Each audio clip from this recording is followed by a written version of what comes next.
Machine. I love it. They're our first competing band. They call themselves the Big Green Machine, the Brentwood High School Marching Band. Donna, let me take a half a moment to explain to our viewers just exactly what is meant by a competing band. Matter of fact, I asked specifically earlier this morning, wondered whether or not there really was competition.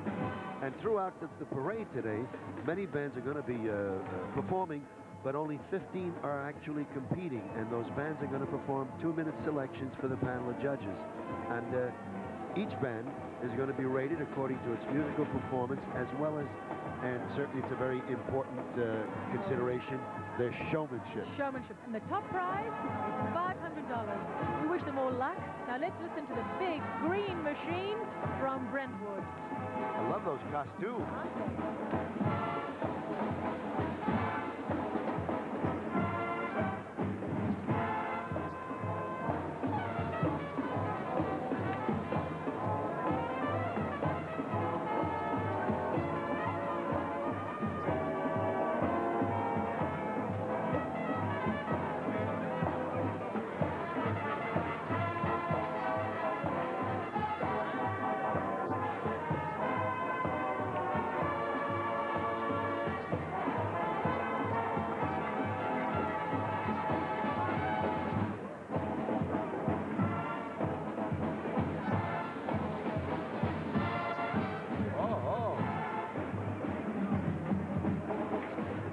Competing band, Brentwood High School. Well, they're wonderfully rehearsed. That's a well-rehearsed unit there. And I must compliment the organizers of this parade because it is so beautifully done. It's the Columbus Citizens Foundation. The members have all worked very hard, and it shows. They're Yes, it does. really well organized.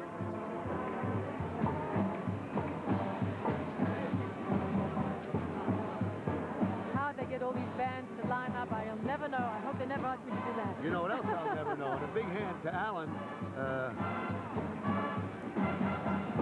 Alrighty, I was going to say a big hand to Alan and his staff who have produced this, and live television shows are absolutely incredible. This one is really going well. Now, are we going to go to Rosanna? Rosanna? I'm waiting for you, Julius. Oh, how nice to hear that. With me right now is Frederick Salerno. He is the president and chief executive officer of New York Telephone. He is also the general chairman of the Columbus Day weekend, and we've had an exciting weekend. First, we had the banquet Saturday night. Now we have the parade. Is it going as well as you hoped it would be? It's going very, very well. Thank you, Rosanna. As a matter of fact, so far today, everything's working like clockwork. It's so very important, I think, to have this work well because there's so much involved in it, and it means so much to the Italian-American community here in New York City.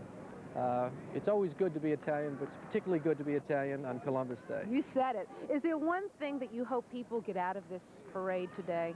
Yes, if there's a message this whole weekend, that is that the Italian-American community has made major strides since they arrived at the turn of the century, and in fact, we should be very proud of that. We think the Italian-American community is part of the social fabric of this great city and this great state.